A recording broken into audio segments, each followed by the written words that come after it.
Buck, we've got the New Orleans Saints traveling to take on the Seattle Seahawks, and really two playoff caliber teams. I cannot wait to watch this game. Seahawks, a key to the game, or what you'll be keeping your eye on? I'm going to be keeping my eye on the Seahawks running game. The Seahawks run it more than any other team in the National Football League when you go back and look at how they want to play under Pete Carroll. Even though you have the presence of Russell Wilson, they want to hand the ball off to those powerful running backs. You have CARSON, you have RASHAAD Penny. We've seen both of these guys get off at times. Brian Schottenheimer keeps this ball on the ground. And against the New Orleans Saints, even though they have Teddy Bridgewater at quarterback, you want to limit the opportunities. You don't want this offense to find a rhythm. But the best way to do it is to keep them on the sideline. Look for a game plan with a run-heavy emphasis. Man, I think RASHAAD Penny, Chris Carson, those guys should get maybe 20 touches apiece.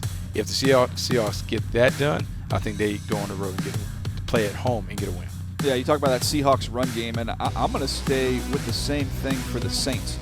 This Seahawks defense last week did a nice job against Pittsburgh, and Saints did not run the ball well against the Rams, as I'm going to show you right here in this ball game. It's allowing too much penetration.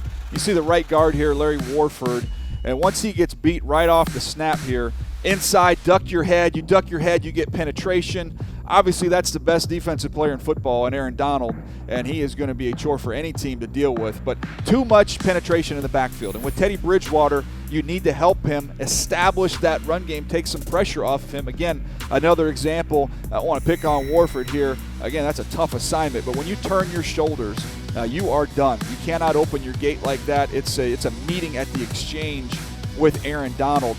They've got to get some run game going to take some of that pressure off Teddy Bridgewater. I think their defense is going to keep them in the ball game, Buck. I think he'll find a way to make a couple plays, but if they can't run the ball, they're not going to beat Seattle. That is the key to this game for the Saints. Yeah, the Saints can't run the ball. They have no chance because Seattle wants to play against a one-dimensional offense. It's going to be tough. You talk about that pass rush that they can unleash. Jadeveon Clowney being able to create disruption in the backfield.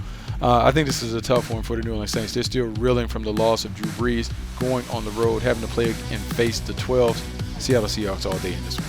Yeah, I'll take the Seahawks in this one. And Russell Wilson, I saw a list of MVP candidates after 2 games, and somehow his name was not mentioned. Come on, people. Russell Wilson is playing at a very high level. He's going to get a big stage to do it, and I think he'll do it in this game. The Seahawks get it done against the Saints.